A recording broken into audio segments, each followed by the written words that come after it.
আচ্ছা, আমি এই ভিডিওটা একটু দেখাইতে চাই। এই ভিডিওটা তাহলে একটু দেখেন। এটা এখনো বানানো শেষ হয় নাই, কিন্তু আপনাদেরকে আগে একটু দেখাই দিচ্ছি। দেখেন, মজা পাবেন। প্রেম শিখবেন মসজিদের ইমাম সাহেবের কাছে, প্রেম শিখবেন মাদ্রাসার হুজুরের কাছে। এটা তো ভালোবাসার নমুনা, ঠিক কিনা বলেন? ইউর ওয়েলকাম ভাই, ইউর ওয়েলকাম আসিফ ভাই। ঠিক কিনা বলো প্রিয় ভাইরা? প্রেম শিখবেন মসজিদের ইমাম সাহেবের কাছে, প্রেম শিখবেন মাদ্রাসার হুজুরের কাছে।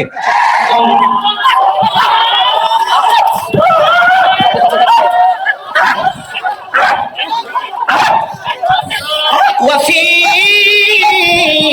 أنفسكم أفلا تبصرون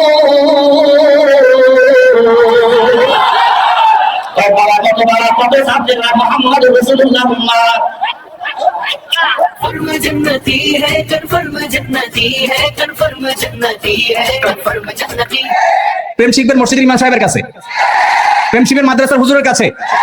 তোরা মোহাম্মদ রাসূলুল্লাহ উম্মত তোদের ব্যাপারটা বলে ভিন্ন সুবহানাল্লাহ কয় রে তোদের ব্যাপার বলে ভিন্ন তোরা কেমনে ভিন্ন তোরা যেদিকে তাকাবি সেদিকে তাকাবি ওই আইনা না তুল্লু আদান্না আব্দুল্লাহ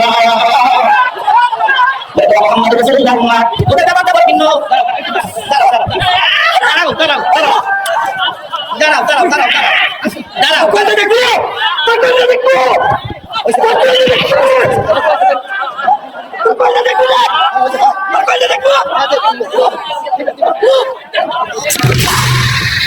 नाउजुबिल्लाह मिन जालिक। अल्लाहु अकबर, अल्लाहु अकबर। कुफार जाइन यान किधर है ये तेरी जगह किधर है, यान किधर है ये तेरी जगह किधर है। প্রেম শিখবেন মসজিদের ইমাম সাহেবের কাছে, প্রেম শিখবেন মাদ্রাসার হুজুরের কাছে।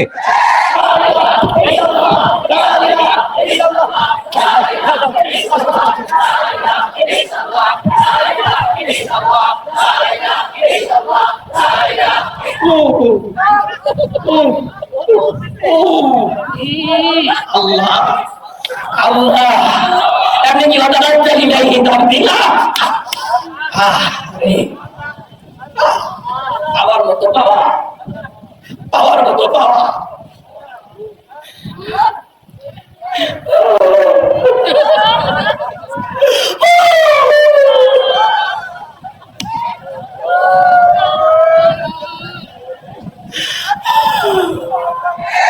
প্রেম শিখবেন মসজিদের ইমাম সাহেবের কাছে, প্রেম শিখবেন মাদ্রাসার হুজুরের কাছে। ওই কলমটা আমার মাওলা, আল্লাহু আকবার। ওই কলমটা আমার মাওলা, লা ইলাহা ইল্লা আনতা সুবহানাকা ইন্নী কুনতু মিনাজ জালিমিন। আল্লাহু আকবার, আল্লাহু হাজিরিন। এই ওদিকে তাকাই না, আল্লাহু হাজিরিন। প্রেম শিখবেন মসজিদের ইমাম সাহেবের কাছে, প্রেম শিখবেন মাদ্রাসার হুজুরের কাছে।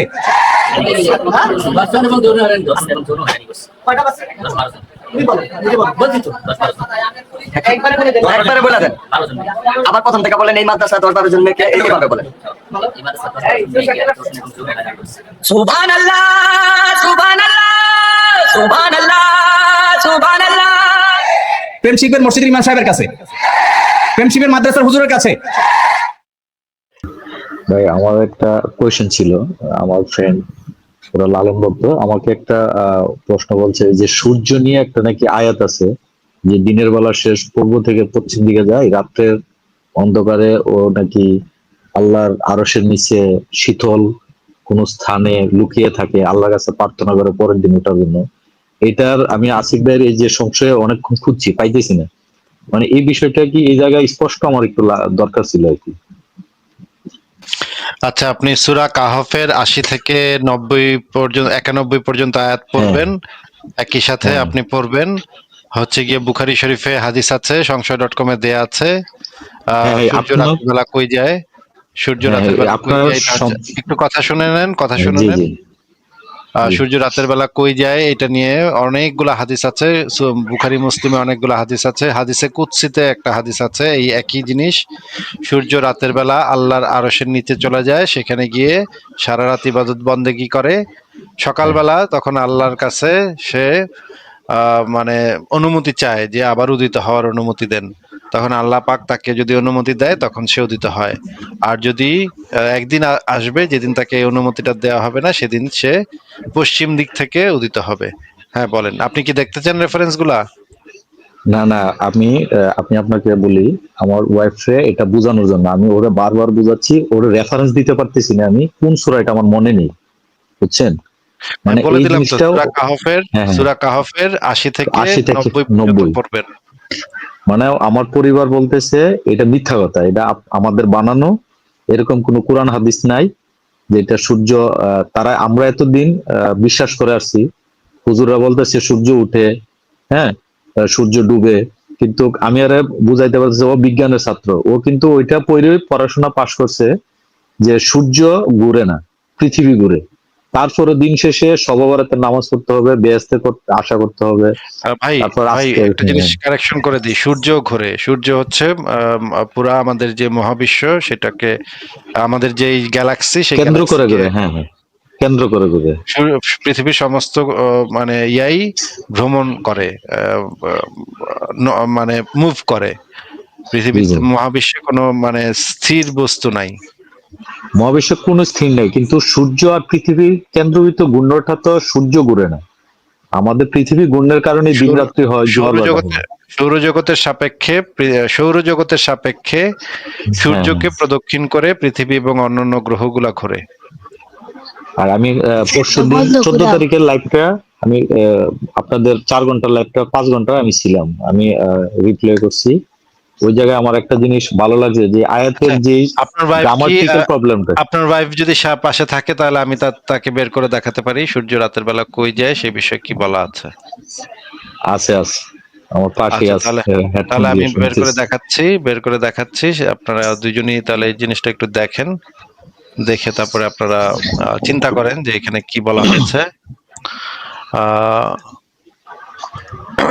এটা হচ্ছে, প্রথমে আমরা হাদিসগুলো দেখে নিই।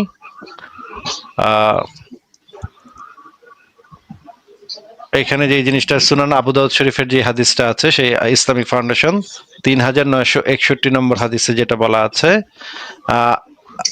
একদা আমি রাসূলুল্লাহ সাল্লাল্লাহু আলাইহি ওয়াসাল্লামের সঙ্গে একটি গাধার পেছনে সওয়ার ছিলাম, এই সময় সূর্য অস্ত যাচ্ছিল। তখন তিনি মানে মুহাম্মদ আমাকে জিজ্ঞেস করেন, তুমি কি জানো সূর্য কোথায় অস্তমিত হয়? আমি বলি, আল্লাহ এবং তার রাসূল এ ব্যাপারে অধিক অবহিত।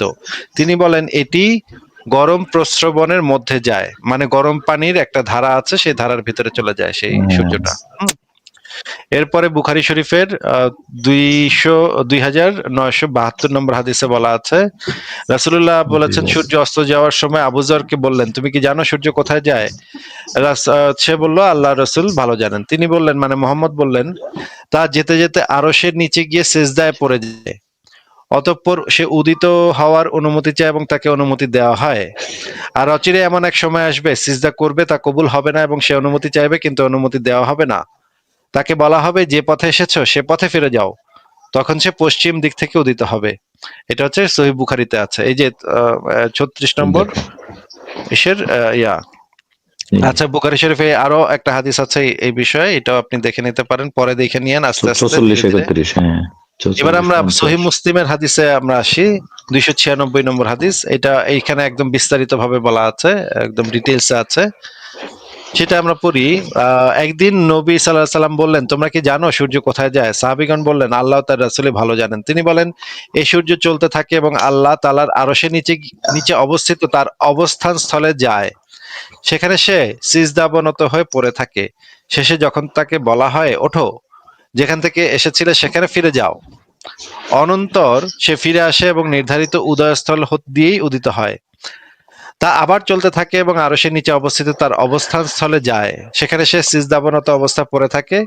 শেষে যখন তাকে বলা হয়, ওঠো, যেখান থেকে এসেছিলে সেখানেই ফিরে যাও, তখন সে ফিরে আসে এবং নির্ধারিত উদয়লে হয়ে উদিত হয়। সে আবার চলতে থাকে এবং আরশের নিচে অবস্থিত তার অবস্থান স্থলে চলে যায়, সেখানে সে সিজদাবনত অবস্থায় পড়ে থাকে। শেষে যখন তাকে বলা হয়, ওঠো, আবার সে ওঠে। একদিন শেষে একদিন সূর্য যথারীতি আরশের নিচে তার নির্দিষ্ট স্থলে যাবে, তাকে বলা হবে, ওঠো এবং অস্তাচলের থেকে উদিত হও, অনন্তর সেদিন সূর্য পশ্চিম গগনে উদিত হবে। এটা মুসলিম, সহিহ মুসলিমে আছে। সহিহ মুসলিমের 298 নম্বর হাদিসেও একই জিনিস বলা আছে। সহিহ মুসলিমের 299 তো একই জিনিস বলা আছে। হাদিসে কুদসি যেটা হলো সরাসরি আল্লাহ পাকের কথা, হাদিসে কুদসি মানে হচ্ছে এটা হচ্ছে সরাসরি আল্লাহ পাকের কথা। এইটা হচ্ছে সবচাইতে অথেন্টিক হাদিসগুলোর ভিতরে সবচাইতে মানে শ্রেষ্ঠতম হাদিস যেগুলো আল্লাহ পাকের কথা, সেটা হচ্ছে হাদিসে কুদসি। হাদিসে কুদসির 161 নম্বর হাদিসে একই জিনিস বলা আছে। সূর্যাস্ত যায় একটি কর্দমাক্ত ঝর্ণায়, এই যে কর্দমাক্ত ঝর্ণায় সে চলতে থাকে, অবশেষে আরশের নিচে তার রবের জন্য সেজদায় লুটিয়ে পড়ে, যখন বের হওয়ার সময় অনুমতি চায়, ফলে তাকে বের হওয়ার অনুমতি, ফলে সে বের হয় এবং উদিত হয়। একই জিনিস বলা আছে। বুখারী শরীফের আরো অনেকগুলো হাদিস আছে যেখানে এই জিনিসটা বলা আছে। বুখারী শরীফেও আছে, মুসলিমেও আছে। এই আমি একটা পর একটা দেখাচ্ছি, আপনি ভিডিওটা পরে স্ক্রল করে দেখে নিয়েন, তাহলে আপনি ইয়াগুলো একসাথে পেয়ে যাবেন। এইখানে সব হাদিসগুলা বলা আছে। এবার আমরা কোরআনের আয়াতে যদি যাই, কোরআনের আয়াতে একই কথা বলা আছে। জুলকারনাইন, ওইটা আমি বের করতেছি। জুলকারনাইন নামক একটা ইয়া ছিল, আল্লাহর অনুগ্রহ প্রাপ্ত একজন ব্যক্তি ছিল। সেই ব্যক্তি যেতে যেতে পৃথিবীর একদম শেষ প্রান্তে চলে যায়। আমরা দেখি, দাঁড়ান,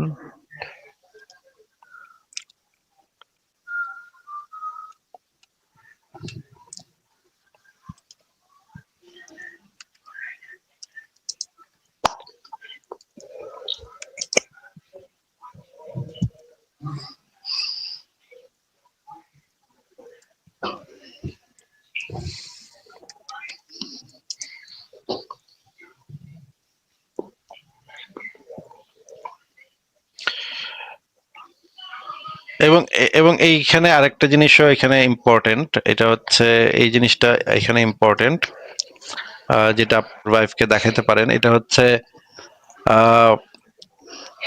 একটা বিখ্যাত ফতোয়া গ্রন্থ, ফতোয়ায়ে আরাকানুল ইসলাম। এটা গত শতাব্দীর সবচেয়ে বড় বিখ্যাত আলেম যিনি আছেন, শায়েখ সালেহ আল উসাইমিন, তার লিখিত ফতোয়া গ্রন্থ। আপনি এটা আমি দেখাচ্ছি আপনাদেরকে, দেখেন। এটা গত শতাব্দীর সর্বশ্রেষ্ঠ ইসলামিক আলেম শায়েখ সালেহ আল উসাইমিনের ফতোয়ায়ে আরাকানুল ইসলাম। এখানে যে জিনিসটা বলা আছে, সূর্য ঘোরে না পৃথিবী? উত্তরে তাকে জিজ্ঞেস করা হয়েছিল, সূর্য কি পৃথিবীর চারদিকে ঘুরে? উত্তরে সম্মানিত শায়েখ বলেছেন, দেখেন উত্তরে লেখা, সম্মানিত শায়েখ উত্তরে বলেন যে শরীয়তের প্রকাশ্য দলিলগুলো প্রমাণ করে যে সূর্যই পৃথিবীর চতুর্দিকে ঘুরে। এটা কি দেখা যাচ্ছে ভাই? হ্যাঁ হ্যাঁ, সূর্য মানে ইসলাম অনুসারে সূর্য হচ্ছে পৃথিবীর চতুর্দিকে ঘুরে, তাই না? এটা তো ইসলাম অনুসারে নাকি? মানে পৃথিবী তো সূর্য চারিদিকে ঘুরে না, ইসলাম অনুসারে সূর্য পৃথিবীর চারিদিকে ঘুরে নাকি? সূর্য ঘুরে। আচ্ছা, এখানে এই জিনিসটা বলা আছে, এই যে সূরা আনামে এই জিনিসটা বলা আছে। এই যে সূরা এবার কাহফে আপনি যদি যান, সূরা কাহফে আপনি গেলে দেখতে পাবেন। এই যে এটা আপনাকে বলে দিলাম, কোরআনের সূরা কাহফের 80 থেকে 90 নম্বর আয়াত পর্যন্ত পড়বেন, তাহলে আপনি পাবেন এটা। পাশ কেটে যে চলে যায়, সূর্য নড়াচড়া করে, এখানে এই জিনিসটা এটাই বোঝা যায়। সূরা কাহফে আরো অনেক বর্ণনা আছে, জুলকারনাইনের বর্ণনা সেটাও আছে। আপনার বাসায় কি কোরআন আছে? আচ্ছা আচ্ছা, আমার তাহলে আপনি একটু বের করেন তো সূরা কাহফ, আমরা আপনার এসে থেকে পড়ি যে কি লেখা আছে এখানে, পড়েন তো দেখি দিলে। না, ওই আমার তো রুমে ইয়া করা, লক করা আলমারি। আচ্ছা, 18 নম্বর আছে, আরো কয়েকটা তাফসীর কোরআন আছে আমার কাছে। আচ্ছা ঠিক আছে, তাহলে আমি একটু সমস্যা হয়েছে। আচ্ছা, তাহলে আমি কোরআন.কম থেকে আপনাকে দেখাচ্ছি যে সূরা কাহফে কি বলা আছে, সেটা আমরা কোরআন.কম থেকে দেখি। কোরআন.কমে যে জিনিসটা বলা আছে দেখেন, 18 নম্বর সূরার 81 নম্বর আয়াতে আসছি। 81 নম্বর আয়াতে যেটা বলা হচ্ছে, 81 দেখলাম, 82 দেখি এবার। 82তে বলা আছে যে এই যে এই জিনিসটা বলা আছে 82তে। 83তে যে এবার এই যে, আর তারা আপনাকে জুলকারনাইন সম্পর্কে জিজ্ঞেস করছে, বলো আমি এখন তার সম্পর্কে তোমাদের নিকট বর্ণনা দিচ্ছি। এখন শুরু হলো, জুলকারনাইনের বর্ণনা দিচ্ছে আল্লাহ, ঠিক আছে?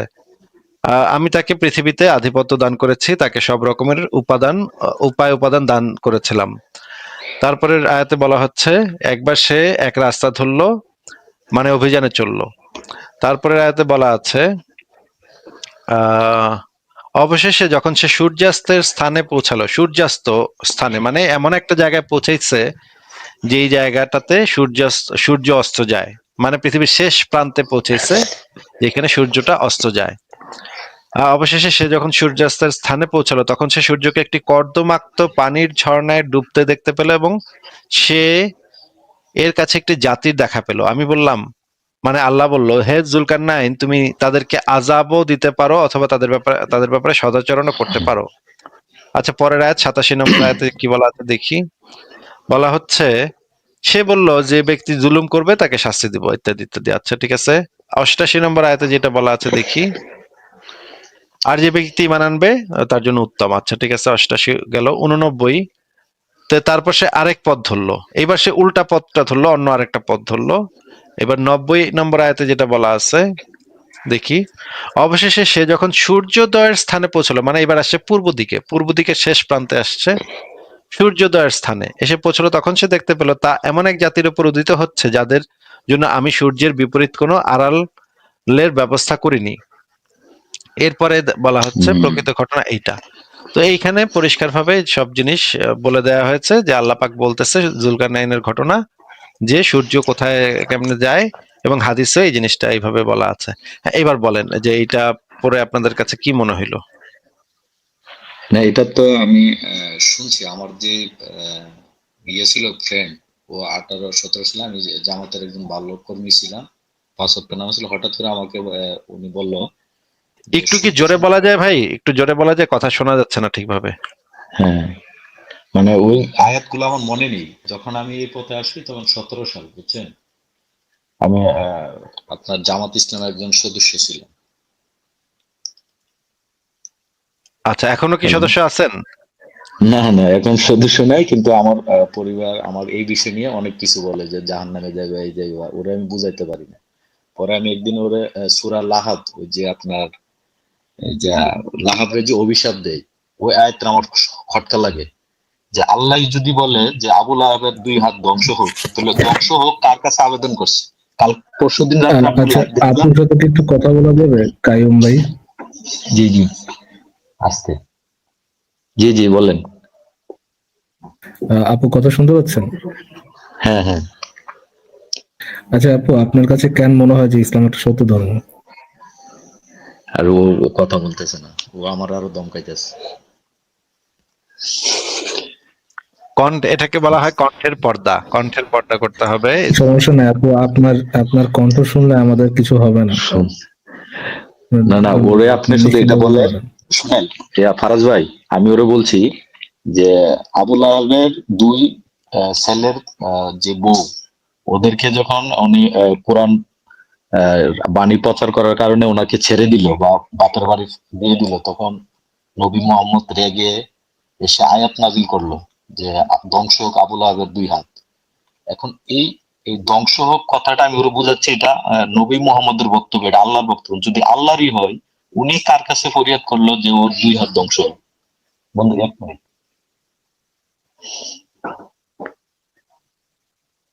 এই আয়াতটা সম্পর্কে আমি একটু আপনার কাছে জানতে চাই, মানে আর একটু ক্লিয়ার হইতে চাইতেছি।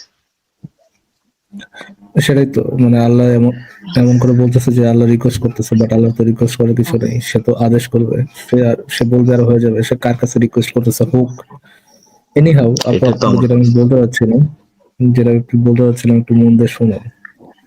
আপনার ধর্মের বেসমেন্ট, আপনার ধর্মের ভিত্তি হচ্ছে অন্ধবিশ্বাস, ইমানের 5টা না 7টা স্তম্ভ আছে, এটা আপনি জানেন, শুনেছেন আপনি আগে। যে ধর্মের ভিত্তি হচ্ছে অন্ধবিশ্বাস, যে জিনিসগুলো আপনি পরীক্ষা নিরীক্ষা করতে পারবেন না, যাচাই বাছাই করতে পারবেন না, আপনি শুনবেন আর মানবেন, সেই ধর্ম সত্য হয় কেমন? সে কখনো ভেবে দেখছেন যে ধর্মের সূচনাতে আপনাকে মাল্টিপল বিষয়, একটা বিষয় না, মাল্টিপল বিষয় বিনা শর্তে, বিনা প্রমাণে, বিনা যুক্তিতে, জাস্ট কেউ না কেউ বলছে এই জন্য আপনাকে অন্ধভাবে মেনে নিতে হবে। সেই ধর্মটা কিভাবে সত্য হয়? আপনি নিশ্চয়ই পড়াশোনা করছেন জীবনে, পড়াশোনা করে থাকলে একটু ভাবেন, যে ধর্ম আপনাকে বেসিকে বলতেছে অন্ধবিশ্বাস করতে, সেটা সত্য ধর্ম হয় কিভাবে? আপনি যদি মনে করেন এটা সত্য ধর্ম। ফারাজ ভাই, এই আবুল আহাব সূরাটার নাজিল হওয়ার প্রেক্ষাপটটা আমি একটু আহমদুল্লাহর মুখ থেকে শোনাইতে যাচ্ছি। আপনি 1 মিনিটের ভিডিও একটু দেখেন, এটা দেখেন। আবুল আহাব রাসূলুল্লাহকে গালি দিল, এটা বুখারী শরীফে আছে, তাব্বান লাকা সাইরাল ইয়াউম আলি হাদা জামাআতানা, এই কথা বলার জন্য আমাদের কামস ধ্বংস হ। রাসূলুল্লাহকে বদদুয়া দিয়ে কি বলল? তুই ধ্বংস হ। কোরআনে কারিমে অসংখ্য কাফেররা আল্লাহকে গালি দেওয়ার কথা বলা আছে, তার বিপরীতে আল্লাহ কোনো গালি ঠিক না, আল্লাহ সম্পর্কে অনেক কটূক্তি করছে, তার জবাব পাল্টা আল্লাহ তাআলা খুব একটা দেন নাই। রাসূল আকরাম সাল্লাল্লাহু আলাইহি ওয়াসাল্লাম সম্পর্কে একবার মাত্র আবু লাহাব বলছিল তুমি ধ্বংস হও, সঙ্গে সঙ্গে আল্লাহ তাআলা সূরা তাব্বাত ইয়াদা নাযিল করে বললেন তাব্বাত ইয়াদা আবু লাহাব ওয়া তাব, আবু লাহাব নিজে তার 2 হাত ধ্বংস হোক। শুধু এই বদদোয়া করেন না, এটাকে কোরআনের অংশ করে দিয়েছেন। 16 কোটি মানুষ কিয়ামত পর্যন্ত এই তাব্বাত ইয়াদা যতবার পড়বে ততবার আবু লাহাবের উপরে কি হবে, সে আমার রাসূল সাল্লাল্লাহু আলাইহি ওয়াসাল্লামকে গালি দিয়েছিল কয়বার, বদদোয়া করছিল, তার জবাবে আল্লাহ তাআলা সূরা তাব্বাত ইয়াদা নাযিল করায়া কোটি কোটি মানুষের মুখ দিয়া কিয়ামত পর্যন্ত তার জবাব দিতে আছেন। আচ্ছা, মানে হচ্ছে এখনো আল্লাহ মানুষ গালিগালাজ করে যাচ্ছে। ওই যে আবু লাহাব একবার গালি দিছিল, সেটার পাল্টা গালি এখনো মুসলমানরা তাদেরকে তাকে দিয়ে যাচ্ছে। এবং আল্লাহ পাক যিনি হ্যাশট্যাগ শান্তির ধর্ম, হ্যাশট্যাগ হচ্ছে সর্বকালের সর্বশ্রেষ্ঠ আদর্শ। মানে দুই মানে ঝগড়া করছে, চুলাচুলি করছে, মারামারি করছে। এক পক্ষ কইছে তুই ধ্বংস হ, আরেক পক্ষ কইছে তুই ধ্বংস হ। কেউই ধ্বংস হয় নাই। আল্লাহ পাক যেখানে হও বললেই তৎক্ষণাৎ ভাবে কোরআনে যেটা বলা আছে যে আল্লাহ পাক যখনই কুন বলে তৎক্ষণাৎ সাথে সাথে সেই ঘটনাটা ঘটে যায়, যেটা আল্লাহ পাকের একটা মানে বৈশিষ্ট্য, যে আল্লাহ পাক যখনই কোনো কিছু বলবে হও, সাথে সাথে সেটা হয়ে যাবে। কিন্তু আল্লাহ পাক এত বড় একটা সূরা, এত বড় না অবশ্য, কয়েক লাইনের একটা সূরা নাজিল করে দিল, কিন্তু আবু লাহাব ড্যাংড্যাঙায় বাসায় চলে গেল। আবু লাহাবের কিছুই ছিল না, কিছুই হইলো না, বিন্দাস সে বাসা চলে গেছে। কি একটা অবস্থা, মানিজ্জত মারা। আল্লাহ পাকের তো এটাতে মানিজ্জত মারা গেল। এটা তো হওয়ার কথা যে আবু লাহাব, এই আয়াতটা মুহাম্মদ মুখ দিয়ে উচ্চারণ করার সাথে সাথে আবু লাহাব ধ্বংস হয়ে গেছে এবং তার বউ ধ্বংস হয়ে গেছে, এটা হওয়ার কথা ছিল। কিন্তু আমরা দেখতে পাচ্ছি যে দুই ঝগড়াটনি গালিগালাজ করছে একজন আরেকজনকে, এবং এখন পর্যন্ত মুসলমানরা সেই গালি দিয়ে যাচ্ছে আবু লাহাবরে। কি একটা অবস্থা। হ্যাঁ ভাইয়া, তারপর উনি যা ইচ্ছা পোষণ করে, ওনার সস্তা ইচ্ছার সাথে সাথে পূরণ করে, এই বিষয়টা নিয়ে আয়েশার হাদিসটা আমি পরশুদিন 14 তারিখ দেখছি। এবং বাক্যে যে সেন্টেন্সে বলবেন এই মুহূর্তে আপনার কথা শোনা যায় না ঠিক মতো ভাইয়া, আপনার কথা ঠিক মতো শোনা যায় না। আচ্ছা আচ্ছা, আমি বের হয়ে পরে আসতেছি, ওটা বুঝে আসতেছি। এখন শোনা যাচ্ছে। ওকে, আমি একটু পরে আসতেছি ভাইয়া। আচ্ছা, ঠিক আছে।